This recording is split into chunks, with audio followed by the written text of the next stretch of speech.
belangrijkste nieuws uit Curaçao in het Nederland. Access Journaal, vers van de pers.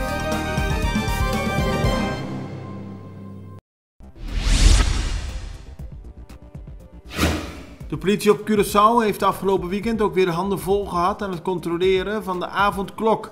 Zo zijn er in totaal 35 processen verbaal uitgeschreven aan mensen die zich niet aan de regels hielden. Ook heeft de politie verschillende roadblocks georganiseerd op verschillende punten op Curaçao. In totaal zijn 2 winkels gesloten omdat de eigenaren zich niet aan de regels hielden. 3 leden van de Raad van Commissarissen van woningbouwvereniging FKP hebben vorige maand collectief een ontslag ingediend. Ze hebben geen vertrouwen in het functioneren van de voorzitter van de Raad van Commissarissen, Maritza Begger.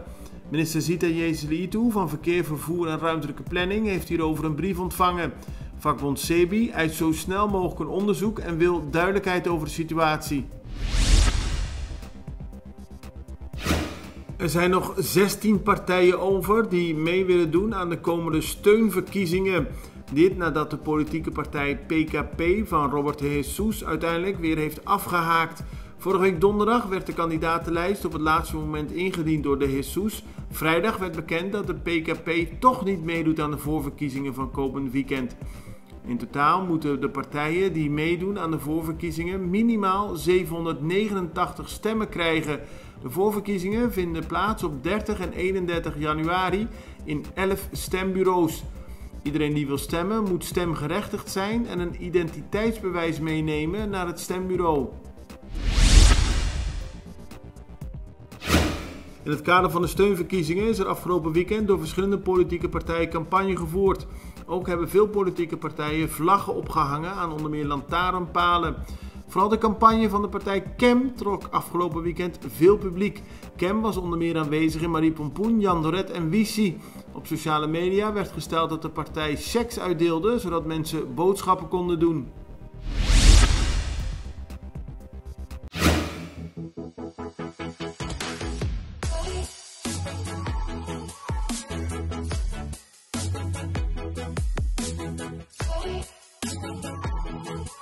Ora boca trem automaticamente bota em roupa e hamburger.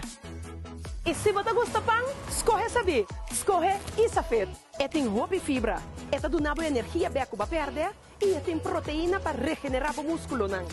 Panaderia Isa, para o healthy lifestyle.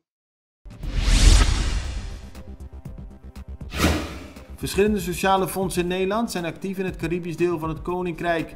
Een deel van de fondsen werkt samen onder de naam Samenwerkende Fondsen Cariben. Doel daarvan is om sociale projecten te financieren op de verschillende eilanden. Afgelopen weekend werd bekend dat in 2019 Samenwerkende Fondsen meer dan 1,7 miljoen gulden heeft gegeven aan in totaal 58 verschillende sociale projecten op de eilanden.